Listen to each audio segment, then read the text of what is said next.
You've been fined again. Marcus Thompson stared at the white envelope sticking out of his mailbox as if he already knew what was inside. The morning sun had barely climbed above the rooftops of Willow Creek Estates, casting long shadows across the quiet suburban street. Sprinklers clicked rhythmically in manicured front yards. American flags fluttered from polished porches. Everything looked peaceful. Everything looked perfect. Yet there it was again. Another violation notice. Another fine. Another reminder that someone in this neighborhood wanted him gone. Marcus pulled the envelope free and tore it open. The paper crackled in his calloused hands. Violation. Lawn height exceeds community standard. Fine. $250. He blinked once. Then twice. Slowly, he turned his head toward the front lawn. The grass had been cut less than 24 hours earlier. He knew because he had spent nearly 2 hours pushing the mower himself after returning from a 10-hour shift repairing electrical systems across 3 counties. The scent of fresh-cut grass still lingered faintly in the warm Georgia air. For several seconds he simply stood there. No anger. No shouting. Just silence. The kind of silence that forms when frustration has been building for so long that it no longer surprises you. Behind him, the front door opened. Angela Thompson stepped onto the porch holding a travel mug filled with coffee. She took one look at the paper in his hand and immediately understood. Her shoulders sank. Another one? She asked quietly. Marcus nodded. Angela closed her eyes briefly. It was becoming a routine neither of them wanted. Every week brought a new violation. Every week came another fee. Trash bins. Fence paint. Garden edging. A basketball left in the driveway for 2 hours. A flower pot that supposedly violated neighborhood aesthetics. The reasons changed. The result never did. More money. More pressure. More stress. Marcus folded the notice carefully. 14, he said. Angela frowned. What? 14 weeks. 14 fines. Neither spoke after that. Across the street, a curtain shifted. Someone was watching. They always watched. Neighbors glanced from windows. They slowed their morning walks when passing the Thompson house. Some looked sympathetic. Others looked uncomfortable. Most simply looked away. Nobody wanted trouble with the HOA. Nobody wanted trouble with Richard Whitmore. At precisely 9 o'clock, a black luxury SUV rolled slowly around the corner. Marcus recognized it instantly. The vehicle moved through the neighborhood like a patrol car. Polished. Expensive. Deliberate. The SUV eased to a stop near the curb. Richard Whitmore stepped out wearing pressed khakis and a navy polo embroidered with the Willow Creek Estates logo. Everything about him projected authority. The perfect smile. The perfect posture. The perfect confidence of a man who had spent years deciding what everyone else could and could not do. Richard spotted Marcus immediately. His expression remained pleasant. Professional. Almost friendly. Good morning, Marcus, he called. Marcus said nothing. Richard walked closer. Hands folded casually behind his back. I trust you received the violation notice. Marcus held up the paper. The lawn was cut yesterday. Richard smiled. Our inspection determined otherwise. Your inspection is wrong. Richard's smile never moved. Not even slightly. If you disagree, you're welcome to submit an appeal through proper channels. Angela stepped forward, her jaw tightening. Every appeal disappears. Richard glanced toward her. Mrs. Thompson, the rules apply equally to everyone. Marcus noticed several neighbors watching now. A dog walker had stopped halfway down the sidewalk. A man washing his truck suddenly seemed fascinated by his windshield. Nobody intervened. Nobody spoke. Richard nodded politely and began walking back toward his SUV. Then he paused. For a brief moment he turned his head and looked directly at Marcus. Some people find community standards difficult to adapt to, he said calmly. But rules exist for a reason. The statement sounded harmless. Respectable even. Yet something cold lingered beneath the words. Something that stayed in the air long after he drove away. Marcus watched the SUV disappear around the corner. The neighborhood returned to its ordinary rhythm. Sprinklers. Birds. Lawnmowers in the distance. But the envelope remained in his hand. 14 notices. 14 weeks. 14 reminders that someone had decided his family did not belong. Slowly, he looked down at the violation notice one final time. Then, for the first time since this started, Marcus Thompson felt something shift inside him. Not anger. Not fear.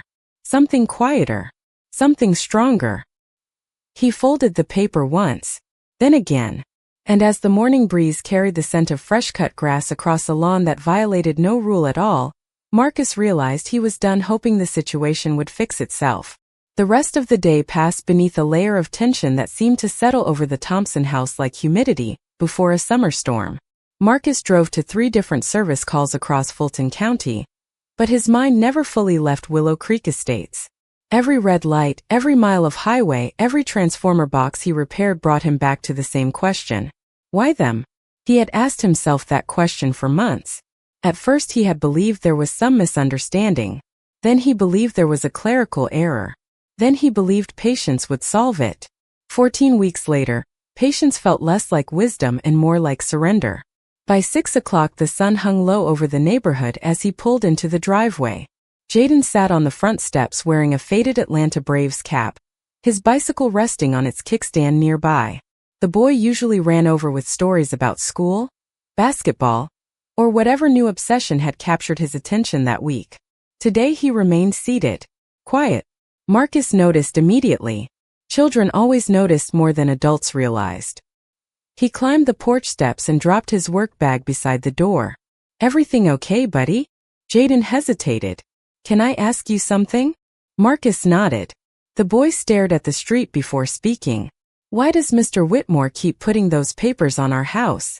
The question landed harder than any violation notice ever had. Marcus leaned against the porch railing. Across the neighborhood, evening lights flickered on behind neatly trimmed hedges and decorative shutters. Families were sitting down to dinner. Garage doors hummed open and closed. Life moved normally everywhere except here. He says we broke rules, Marcus answered carefully. Jaden frowned. But we did not. Marcus forced a small smile. No, we did not. The boy looked down at his sneakers. Some kids at school said our family is always getting in trouble. Angela appeared in the doorway carrying grocery bags. The moment she heard those words, she stopped. Nobody spoke for several seconds. The distant sound of a lawnmower drifted through the warm evening air. Did somebody say something to you? Angela asked gently. Jaden shrugged. Not really. They just kept asking why we get so many notices. Marcus felt a knot tighten in his chest. The fines were no longer pieces of paper. They were reaching his son. They were becoming part of how other people saw their family. That realization stayed with him long after dinner ended. Later that night he sat alone at the kitchen table beneath the soft yellow light above the sink. Spread before him were folders filled with notices, appeal forms, payment records, photographs, and emails. Weeks of documentation. Angela walked in wearing hospital scrubs after reviewing her schedule for the next day. She glanced at the growing pile.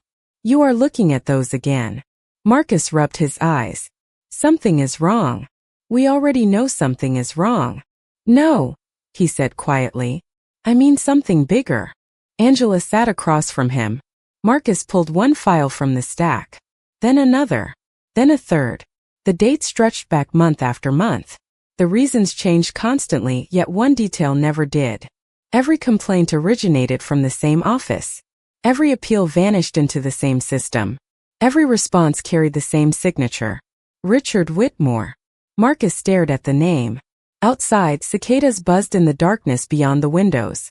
Inside, the refrigerator hummed softly. Then a movement caught his eye. Across the street, a light turned on inside a small brick house. An elderly woman stood near her front window. She was watching. Not hiding. Not pretending. Just watching. Marcus recognized her immediately. Eleanor Brooks. 72 years old. Widow. Resident of Willow Creek Estates. For nearly 3 decades.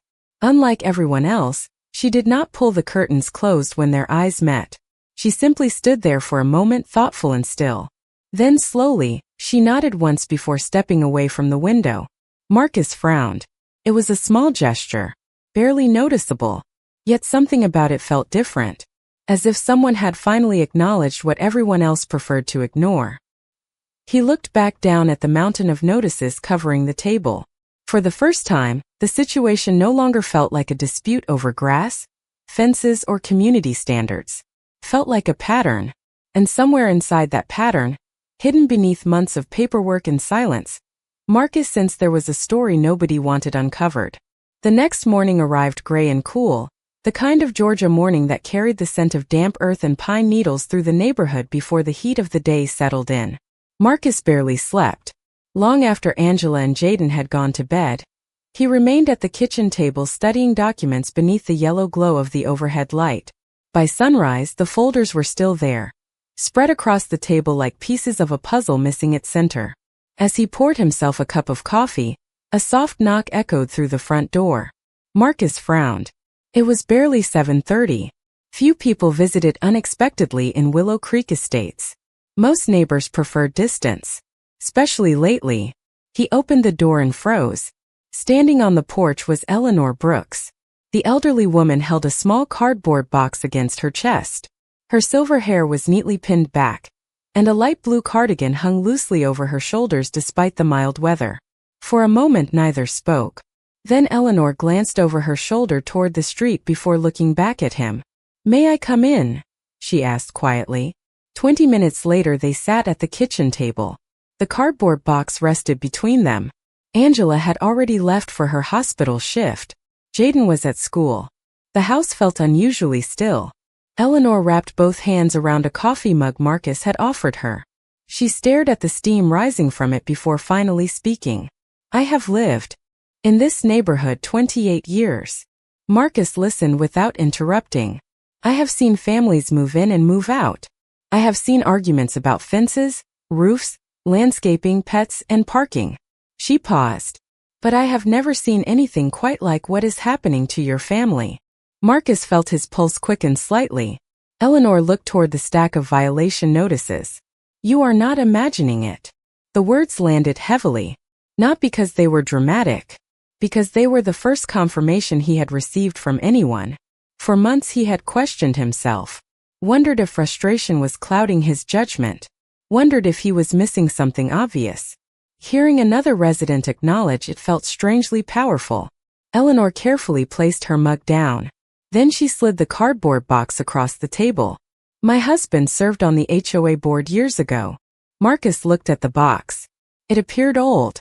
The corners were worn. Dust clung to the edges. "After he passed away, I stored many of his things in the attic." Eleanor's voice softened. "Last week I started sorting through old records." Marcus slowly lifted the lid. Inside sat folders, envelopes, meeting minutes, printed emails, and handwritten notes. Decades of paperwork. He looked up. "Why are you giving this to me?" Eleanor hesitated. Through the kitchen window, sunlight filtered across the backyard. Somewhere in the distance, a lawnmower started up. The ordinary sounds of the neighborhood suddenly felt very far away. "Because I think somebody hoped these records would never be seen again." Marcus stared at her. Eleanor leaned forward slightly. "A long time ago, this neighborhood had a reputation." "What kind of reputation?" Eleanor looked toward the window. Her expression darkened. "The kind people never put in writing." Silence settled between them. Marcus could hear the faint ticking of the wall clock. Eleanor reached into the box and removed a faded folder. The paper inside had yellowed with age. Several names were highlighted. Addresses, dates, property records.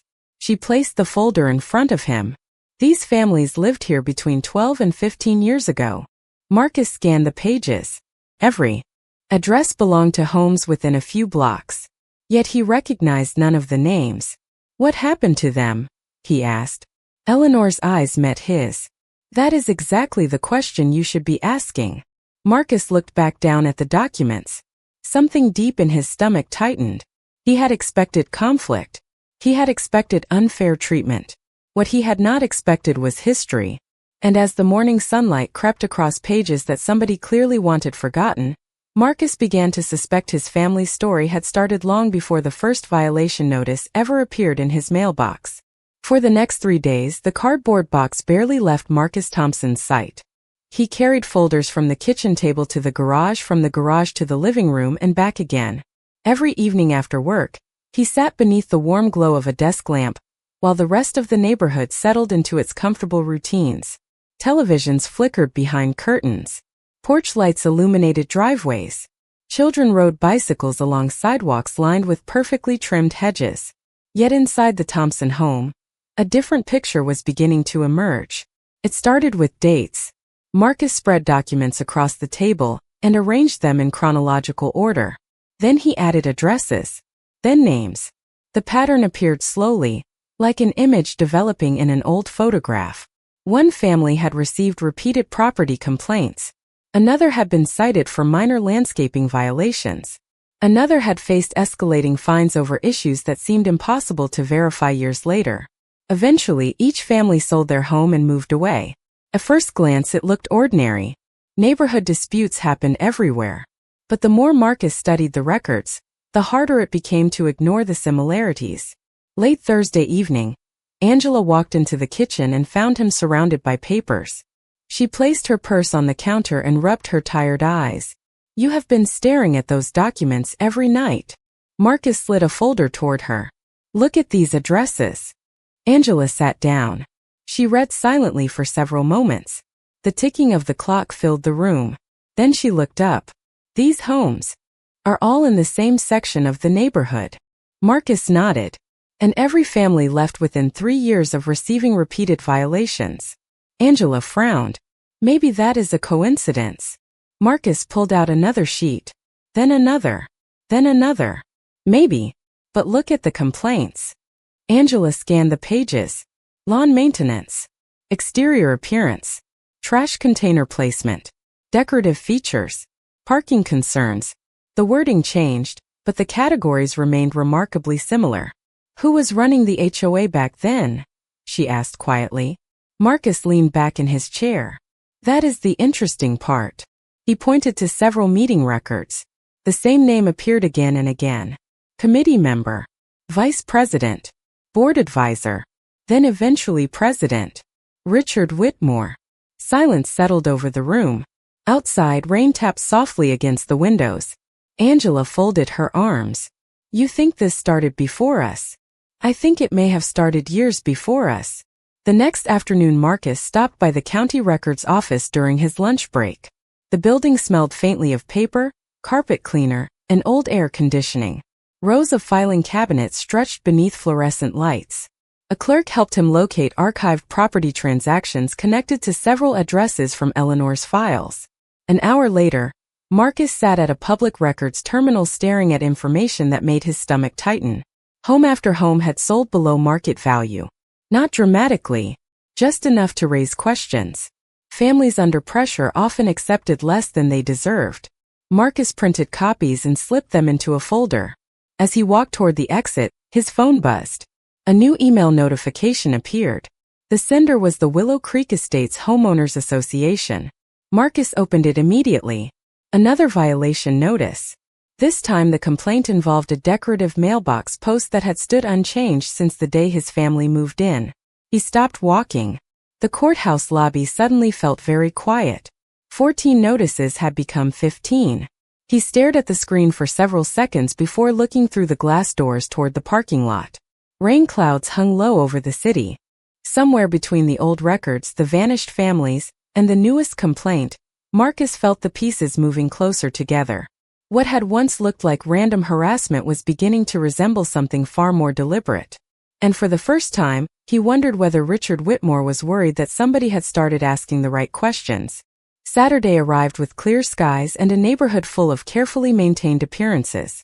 Willow Creek Estates looked exactly the way the brochures promised. Fresh mulch-lined flower beds. Sidewalks gleamed. Decorative flags swayed gently in the breeze. By mid-morning, residents were gathering near the community clubhouse for the monthly homeowners meeting. Marcus normally avoided those events. For years they had felt less like meetings and more like performances. But this time was different. This time he carried a folder beneath his arm. Inside were copies of property records, archived complaints, and notes he had assembled over the previous week. As he approached the clubhouse entrance, conversations seemed to soften. A few neighbors nodded politely. Others looked away. Marcus recognized the pattern by now. People knew something was wrong. They simply did not want to become part of it. Inside, rows of folding chairs faced a small stage. Coffee urns sat near the back wall beside trays of cookies. The room smelled faintly of carpet cleaner and fresh coffee. Richard Whitmore stood near the podium greeting residents with practiced confidence. He shook hands, smiled, and laughed at familiar jokes. Anyone seeing him for the first time would assume he was the ideal community leader. Marcus took a seat near the center of the room. A few minutes later, Eleanor Brooks entered quietly and settled into a chair near the rear wall. Their eyes met briefly. She offered a small nod. Nothing more. The meeting began with budget updates, landscaping reports, and maintenance schedules. 30 minutes passed before Richard opened the floor to homeowner concerns. His smile remained fixed as he scanned the audience. "Any questions?" he asked. Marcus stood. The room became noticeably still. Richard's expression tightened for the briefest moment before returning to normal. "Yes, Marcus." Marcus held up a document. "I would like clarification regarding repeated enforcement actions against my property." Several heads turned. Richard folded his hands calmly. "All enforcement actions follow community guidelines." "Then perhaps you can explain why my family has received 15 violation notices in 4 months while numerous similar properties received none." A few residents shifted uncomfortably. Richard's voice remained smooth. "Every property is evaluated independently." Marcus opened his folder. "I also reviewed historical records involving previous homeowners." The room grew even quieter. Richard's smile faded slightly. "Historical records?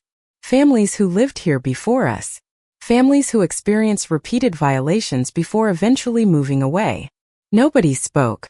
Marcus could hear the faint hum of the air conditioning unit overhead. Richard adjusted the papers on the podium. "I am not sure what relevance former residents have to today's agenda." Marcus noticed something then. For the first time, Richard was no longer entirely comfortable. The change was subtle. A tighter jaw. A longer pause. A brief glance toward several board members seated nearby. Small details. But details mattered. "I think they are relevant," Marcus said. Before Richard could respond, another voice entered the conversation. "Actually, I do too." Heads turned toward the back of the room. Eleanor Brooks slowly rose from her chair. Her hands rested lightly on the back of the seat in front of her. The room seemed genuinely surprised to hear her speak. Eleanor rarely attended meetings. Richard's expression hardened almost imperceptibly. "Mrs. Brooks," he said carefully, "do you have something to add?" Eleanor looked directly at him.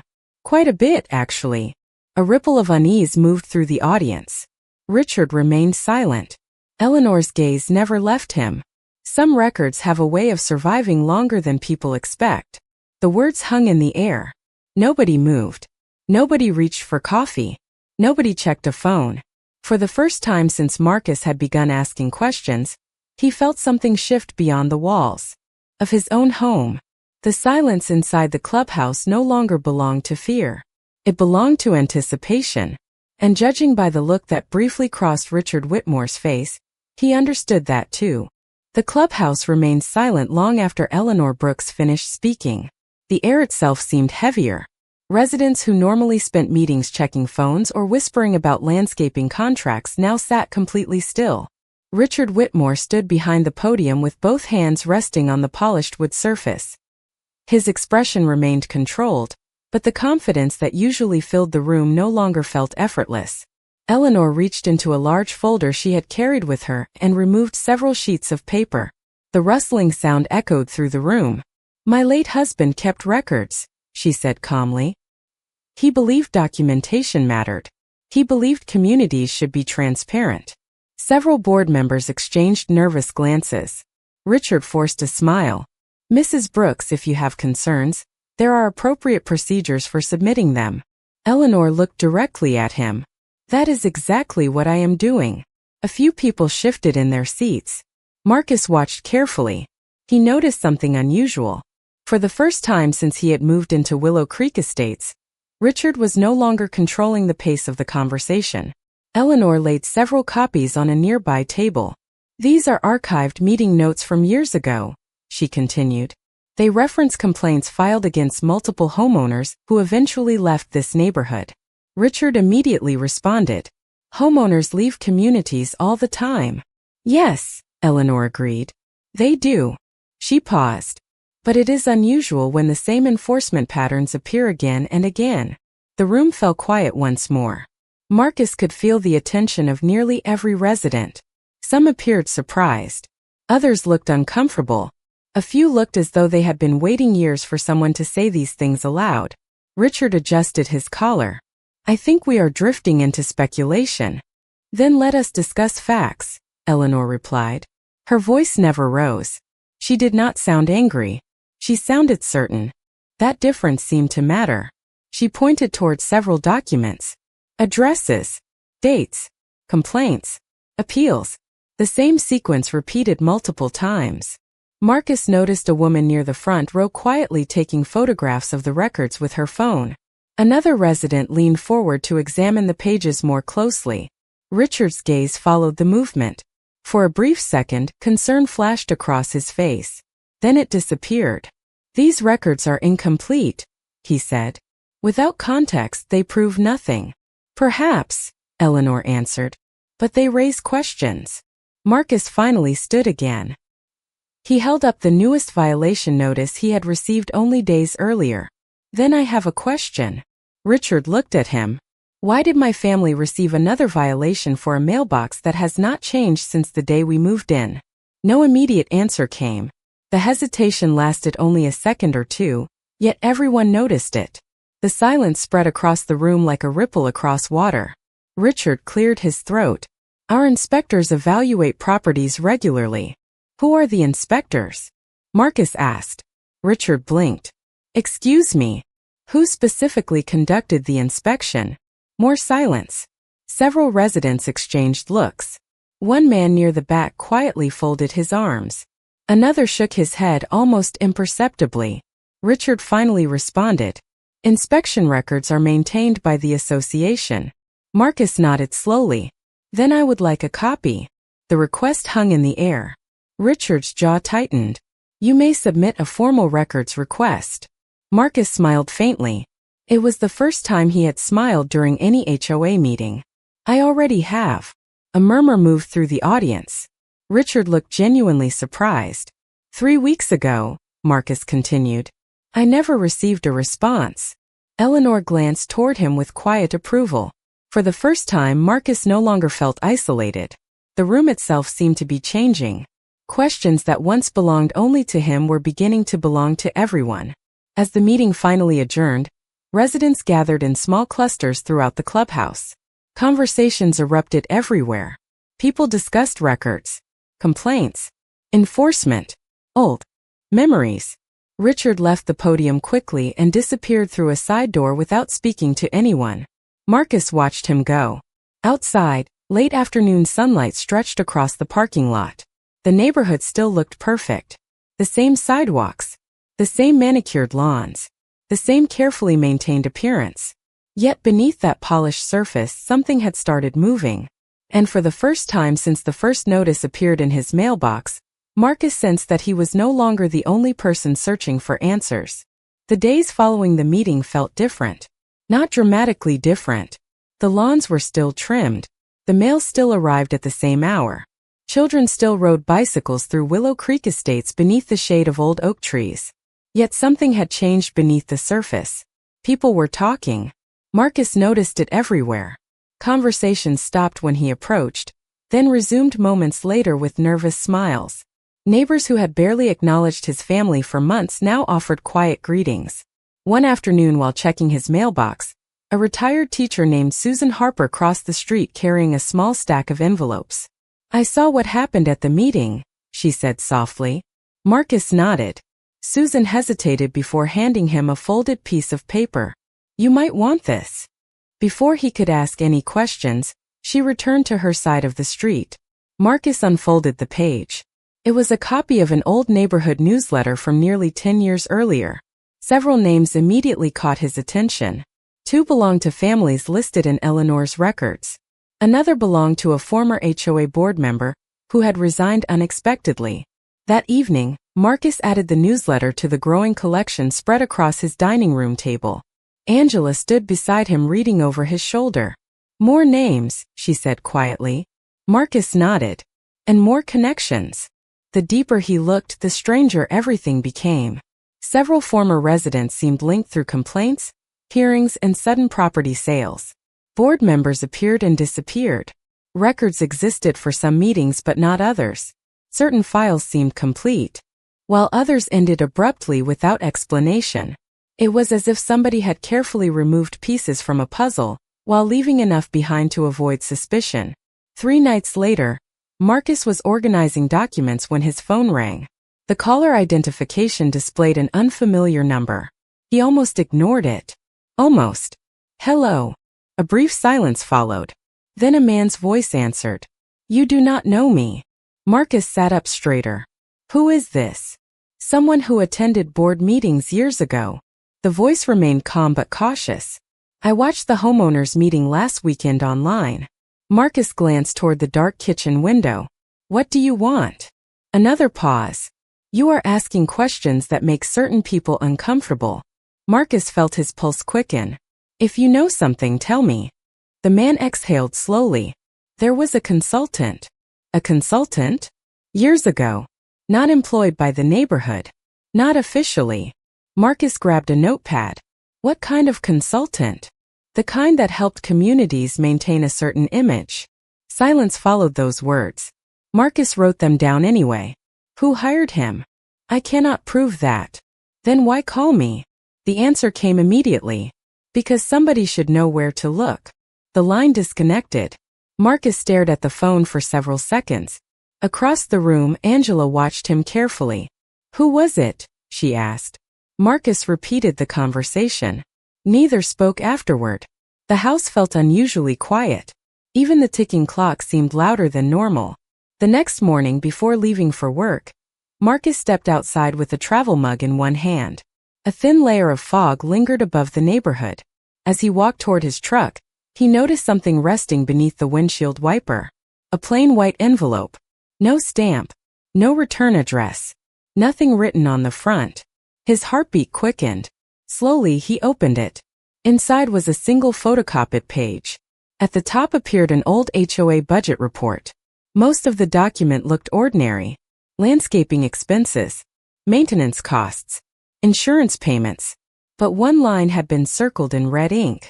Community consulting services. Annual payment, $28,000. Marcus stared at the number, then at the company name. He had never seen it before. Yet something told him this was not another coincidence. Standing alone in the cool morning air, with fog drifting across perfectly maintained streets, Marcus realized somebody inside or outside the neighborhood was feeding him information. The question was not why. The question was what they were afraid he might discover next. Marcus spent the next several evenings researching the company listed on the photocopied budget report. Community consulting services sounded ordinary enough, almost intentionally forgettable. Yet every search led to dead ends. No active website. No current business office. No recent filings. It was as if the company had existed just long enough to collect payments and then disappear. Sitting at the dining room table beneath a pool of warm lamplight, Marcus stared at the screen of his laptop while stacks of documents surrounded him. Angela stepped into the room carrying a cup of tea. "Anything?" she asked. Marcus rubbed his eyes. "Nothing that makes sense." He turned the screen toward her. The company received thousands of dollars from the neighborhood for years, but there is almost no public record of what they actually did.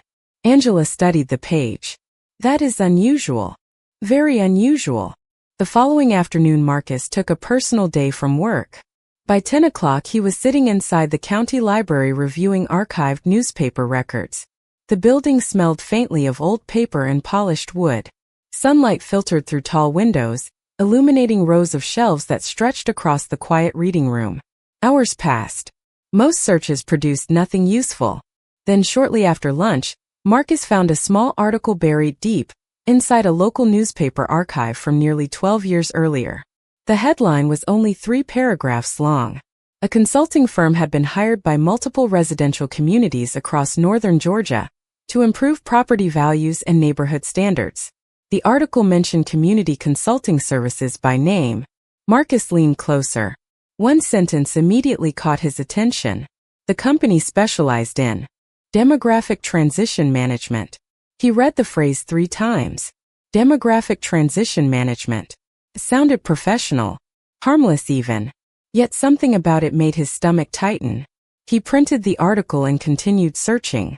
Another hour later, he discovered a second reference. This one involved a lawsuit filed against a housing association in another county. The case never reached trial. It had been settled privately. Most details were sealed. But one paragraph remained public. Residents had accused community leadership of selectively enforcing regulations against certain homeowners. Marcus stared at the page. The words felt painfully familiar. As evening approached, he returned home carrying a folder full of photocopies. Rain clouds had gathered overhead, turning the neighborhood sky a deep shade of gray. When he pulled into the driveway, he noticed someone standing on his front porch. Eleanor Brooks. She held a folded umbrella and a manila envelope. "I thought you might want to see this," she said as he climbed the steps. Inside the envelope was a faded photograph. Marcus studied it carefully. The image showed several people standing outside the clubhouse years earlier during what appeared to be a ribbon-cutting ceremony. Residents smiled toward the camera. Local officials posed proudly. Near the center stood a younger Richard Whitmore. Beside him was another man Marcus had never seen before. Tall, gray suit, confident smile. On the back of the photograph, someone had written a name in blue ink. Daniel Mercer. Community Consulting Services. Marcus looked up. Who is he? Eleanor's expression darkened slightly. The consultant. Thunder rumbled softly in the distance. Marcus lowered his eyes back to the photograph. For months he had been chasing notices, complaints, and missing records. Now, for the first time, a face had emerged from the shadows. And somehow that made everything feel far more real. That night, Marcus could not stop looking at the photograph.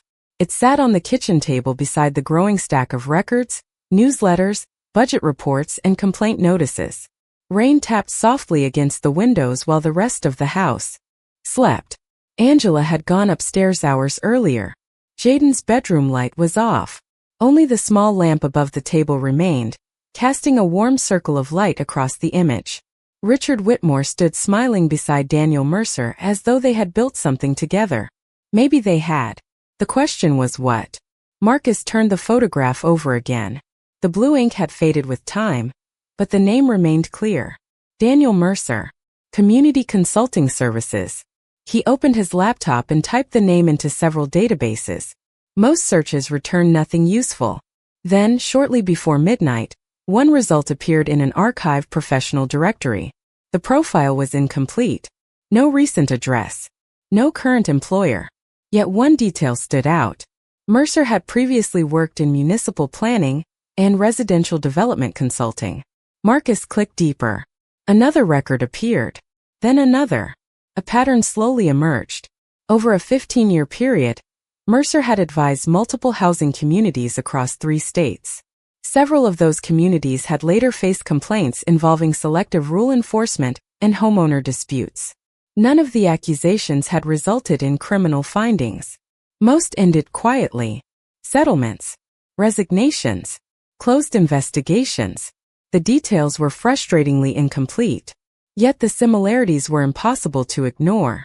Marcus printed everything. The next morning, sunlight spilled through the kitchen windows as he spread the new documents across the table. Angela read through them while sipping coffee before her shift. "This cannot all be coincidence," she said quietly. Marcus nodded. "That is what worries me." Before either could say more, a car door slammed outside. Through the window, Marcus noticed a silver sedan parked across the street. A middle-aged man stepped out carrying a leather briefcase. He walked directly toward Eleanor Brooks's house. Marcus watched him disappear through her front door. 3 hours later, while Marcus was repairing a commercial electrical panel across town, his phone vibrated. A text message from Eleanor appeared on the screen. "Call me when you can." The message was brief, unusual for her. Marcus returned the call during lunch. Eleanor answered immediately. I had a visitor this morning, she said. The man with the briefcase? Marcus asked. A short silence followed. You saw him? Only from across the street. Eleanor exhaled slowly. His name is Thomas Granger. He used to serve on the HOA board years ago. Marcus sat upright. What did he want?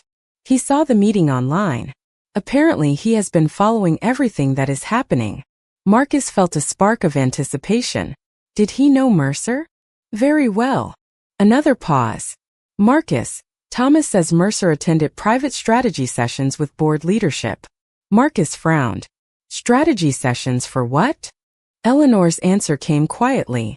That is the part he would not discuss over the phone. For the rest of the afternoon, Marcus could barely concentrate on work. By evening he found himself sitting in Eleanor's living room alongside Thomas Granger. The former board member looked tired, older than his 67 years. His hands remained folded tightly in his lap as though carrying a burden he had held for a very long time. The grandfather clock in the corner ticked steadily. Nobody rushed him. Finally, Thomas looked directly at Marcus. Years ago, we were told certain changes were necessary to protect property values. Marcus listened carefully. Who told you that? Thomas did not hesitate. Daniel Mercer. The room fell silent. Outside, the neighborhood looked peaceful beneath the fading light of sunset. Inside, another piece of the puzzle had finally moved into place. And judging by the uneasy expression on Thomas Granger's face, the next piece would be even harder to hear. Thomas Granger sat quietly for several moments after speaking Daniel Mercer's name. The grandfather clock in Eleanor's living room continued its steady rhythm, while evening shadows stretched across the walls. Marcus waited. He had learned that people carrying old secrets often needed time to decide how much they were willing to share.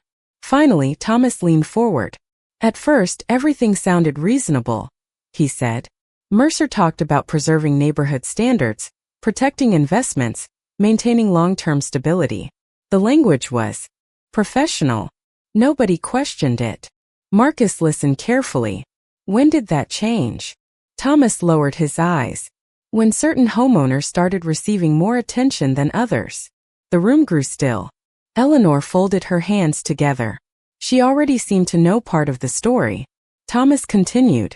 The complaints became more frequent. Small things. Minor things. Issues that could have been resolved with a phone call suddenly became formal violations. Marcus felt his stomach tighten. The pattern sounded painfully familiar. Did anyone object? He asked. Thomas nodded slowly. A few of us did. We were told enforcement was objective. We were shown charts, reports, recommendations. Everything looked official. He paused. That was Mercer's talent. He made questionable decisions sound like responsible management. Rain began tapping softly against the windows. The sound filled the silence between sentences. Marcus glanced toward the stack of records resting on Eleanor's coffee table. Years of complaints. Years of departures. Years of people quietly disappearing from the neighborhood. Thomas rubbed his forehead. Eventually I started noticing something. What? Marcus asked. The same types of homeowners seemed to receive the most scrutiny. Nobody spoke for several seconds. The meaning behind the statement required no explanation. Thomas looked genuinely troubled. I wish I had pushed harder back then. Eleanor nodded sadly. Most people believe someone else will speak up. Thomas gave a faint, regretful smile. That is exactly what happened. Marcus sat back in his chair. The pieces were beginning to connect. Mercer. Whitmore. The complaints. The consulting fees. The departures. Yet one question remained. Why are you telling me this now? Thomas looked directly at him. Because last week I received a call. Marcus frowned. From who? An investigator. The room immediately became silent. Even the rain seemed to fade into the background. Marcus felt his heartbeat quicken. What kind of investigator? Thomas hesitated. He would not tell me much. Only that he was reviewing financial records connected to several organizations. Marcus exchanged a glance with Eleanor. Did he mention the neighborhood? Thomas nodded. Indirectly. What did he ask? Thomas reached into his briefcase and removed a folded notepad page. He wanted information about consulting contracts, board approvals, and archived budgets. Marcus stared at the paper. Those were exactly the records he had been studying. Who was the investigator working for? Thomas exhaled slowly. I never received a direct answer. Another pause followed. Then Thomas added something that made Marcus sit completely still. But the number on his business card came from Washington. The words hung in the room. Washington. Not county government. Not city government. Something larger. Marcus felt a chill despite the warm room. For months he had believed the story revolved around his family, a neighborhood, and a powerful HOA president. Now the picture seemed much bigger. Somewhere beyond Willow Creek Estates, beyond old complaints and missing records, someone else had started asking questions. And judging by the concern in Thomas Granger's eyes, those questions were leading in a direction Richard Whitmore never expected. Marcus barely slept that night. Long after the conversation with Thomas Granger ended, he sat alone on the back patio watching the neighborhood settle into silence. Porch lights glowed softly across Willow Creek Estates. Crickets chirped from nearby trees. Everything looked peaceful.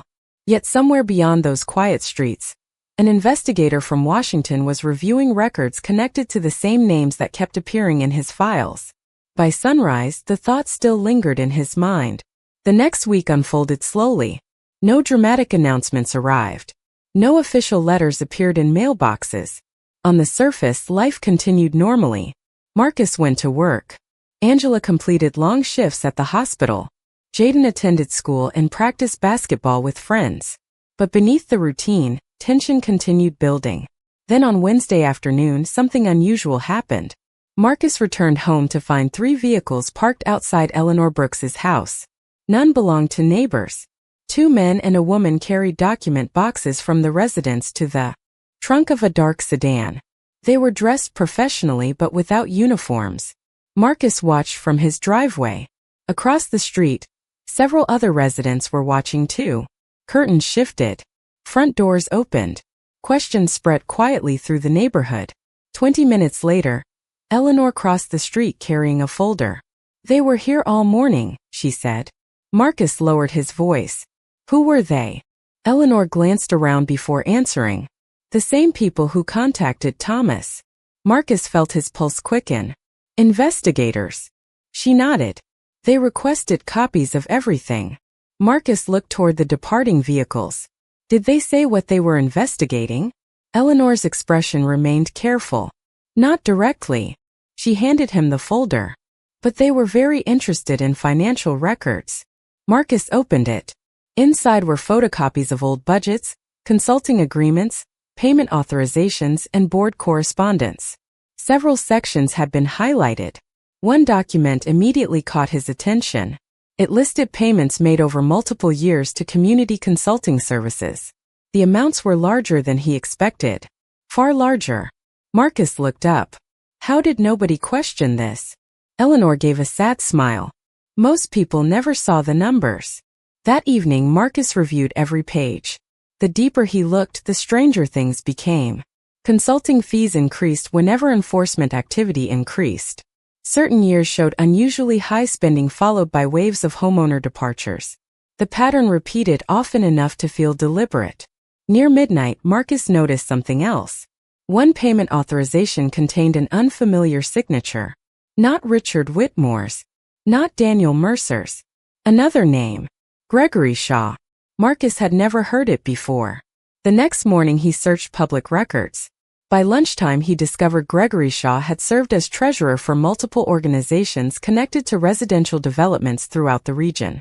More importantly, Shaw's name appeared in several corporate filings associated with companies that no longer existed. Marcus leaned back from his computer. Every answer seemed to uncover 2 new questions. Then his phone vibrated. A news alert flashed across the screen. He almost ignored it. Almost. The headline mentioned an ongoing financial investigation involving several consulting firms operating across multiple states. Marcus opened the article immediately. Most details remained limited. Few names were released. Yet one sentence stopped him cold. Investigators were reportedly examining consulting arrangements connected to housing organizations and community management entities. Marcus read the line twice. Then a third time. Outside his window, the neighborhood looked exactly as it always had. Neatly trimmed lawns. Clean sidewalks. Perfect appearances. But Marcus could feel the ground shifting beneath that polished surface. The investigation had never started because of him. It had never started because of Willow Creek Estates. The neighborhood was simply one piece of something much larger. And for the first time, Marcus realized Richard Whitmore might not be facing questions from homeowners anymore. He might soon be facing questions he could not control. The following Monday began like any other. School buses rolled through Willow Creek Estates. Garage doors opened. Residents left for work carrying coffee cups and briefcases. The neighborhood maintained its carefully polished appearance. Yet beneath the routine, something had changed. People were watching, waiting. Rumors had spread faster than anyone expected. Conversations about landscaping and property values had been replaced by discussions about records, investigations, and consulting contracts. Shortly after 8 o'clock, Marcus stepped onto his front porch and noticed an unusual silence hanging over the street. Several neighbors stood near their driveways pretending to check mailboxes or water plants. Their attention kept drifting toward the entrance of the community clubhouse. Marcus followed their gaze. 2 dark vehicles had arrived. They were not marked. No flashing lights. No dramatic scene. Just 2 professional-looking sedans parked near the building. A few minutes later, 3 individuals carrying document cases entered the clubhouse. One resident quietly crossed the street toward Marcus. Was Susan Harper. "They have been inside for almost an hour," she whispered. Marcus looked toward the building. "Who?" Susan lowered her voice further. "The people Eleanor spoke with." Marcus felt his heartbeat quicken. Across the neighborhood, curtains shifted. Front doors opened and closed. Nobody wanted to appear interested. Everyone was interested. Around 10 o'clock, another vehicle arrived. Then another. Board members began appearing one by one. Some entered confidently. Others looked nervous. Marcus noticed Richard Whitmore's black SUV pull into the parking lot shortly afterward. For a brief moment, Richard remained seated behind the wheel. Then he stepped out and adjusted his jacket before walking toward the entrance. His posture remained upright, professional, controlled. Yet something felt different. The effortless confidence Marcus had seen for months seemed strained. The clubhouse doors closed behind him. Hours passed. By early afternoon, sunlight reflected brightly off the clubhouse windows. The investigators remained inside. Residents continued watching from a distance. Nobody officially knew what was happening, yet everyone understood it mattered. Around 3 o'clock, Marcus received a call from Eleanor. "Can you come over?" she asked. 10 minutes later, he sat across from her in the familiar living room. A folder rested on the coffee table between them. Eleanor looked both relieved and exhausted. "Thomas called me an hour ago," she said. Marcus leaned forward. "What did he say?" Eleanor opened the folder and removed several pages. The investigators requested additional financial records from former board members. Marcus scanned the documents. Dates. Authorizations. Payment summaries. Names he had seen before. Gregory Shaw. Daniel Mercer. Richard Whitmore. The same pattern continued appearing. Eleanor watched him carefully. "There is more." Marcus looked up. "What?" Eleanor smiled faintly. "Several former residents have agreed to speak." For a moment he simply stared at her. Months earlier, nobody had wanted involvement. Nobody wanted conflict. Nobody wanted questions. Now former homeowners were coming forward voluntarily. The silence that had protected the system for years was beginning to break. Marcus glanced toward the window. Outside, children rode bicycles beneath bright afternoon sunlight. Families walked dogs along perfectly maintained sidewalks. The neighborhood looked exactly the same, yet everything had changed. The pressure that once rested entirely on his family was shifting elsewhere. Later that evening, as the sun dipped below the rooftops, Richard Whitmore finally emerged from the clubhouse. Marcus happened to be standing near his mailbox when he saw him. Their eyes met briefly across the street. Neither man spoke. Neither man moved. Yet for the first time since the first violation notice appeared months ago, Marcus noticed something he had never seen before. Richard looked uncertain. Not defeated. Not angry. Uncertain. As if he had finally realized the story was no longer under his control. And standing beneath the golden light of the fading day, Marcus understood something too. The truth had taken a long time to surface. But once enough people started looking in the same direction, it became impossible to hide. 3 weeks later, the neighborhood woke to a different kind of morning. There were no dramatic announcements. No crowds gathered outside the clubhouse. No television crews parked along the street. Instead, the change arrived quietly, the same way truth often does. Marcus stepped onto his porch just after sunrise carrying a cup of coffee. The air felt cool and clean after an overnight rain. Water droplets clung to leaves. Birds moved between branches overhead. Across Willow Creek Estates, porch lights clicked off one by one as another ordinary day began. Yet nothing felt ordinary anymore. The previous evening, residents had received an official notice from the Homeowners Association. Richard Whitmore had resigned from his position as president. Several board members had stepped down as well. Independent administrators would oversee operations while ongoing reviews continued. The letter offered few details. It did not mention investigations. It did not mention consulting contracts. It did not mention years of complaints, missing records, or families who quietly left. But everyone understood. Some truths no longer required explanation. Marcus walked toward the mailbox at the end of the driveway. For months that short walk had carried a sense of dread. Every envelope felt like another battle, another accusation, another reminder that somebody had decided his family belonged under a microscope. This morning felt different. Inside the mailbox sat a single letter. No violation notice. No warning. No demand for payment. Just ordinary mail. He smiled faintly. Behind him, the front door opened. Jaden stepped outside holding a basketball beneath one arm. The boy had grown quieter during the previous months. More observant. More aware of things children should never have to think about. Yet lately something had changed in him too. The weight had begun to lift. Dad. Marcus turned. Yeah. Jaden glanced toward the street. Are we staying? The question hung gently in the morning air.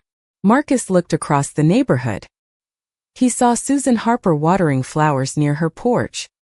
He saw Eleanor Brooks sitting peacefully in a rocking chair with a blanket across her knees. He saw neighbors waving to one another without looking over their shoulders first. For a long moment he said nothing. Then he looked back at his son. Yes, he answered. We are staying. Jaden grinned and bounced the basketball once against the driveway before jogging toward a friend's house down the street. Marcus watched him go. The sound of the ball echoed softly through the neighborhood. Angela stepped onto the porch beside him and slipped her hand into his. Neither spoke. They simply stood together beneath the warm morning light. Months earlier, Marcus believed the fight was about fines. Then he believed it was about rules. Later he thought it was about one powerful man protecting his position. In the end it had been something simpler. People willing to ask questions. People willing to keep records. People willing to speak when silence felt easier. Across the street, Eleanor lifted a hand in greeting. Marcus smiled and waved back. The sunlight grew brighter. Somewhere a lawnmower started. Somewhere else a child laughed. Life moved forward. And as Marcus stood in the place his family had worked so hard to keep, he finally understood something Richard Whitmore never had. A neighborhood is not protected by control. It is protected by decency. He folded the empty mailbox shut and turned toward home. Behind him, the street stretched quietly beneath the morning sun. Ahead of him, Angela waited on the porch. And for the first time in a very long while, Willow Creek Estates felt like a community again.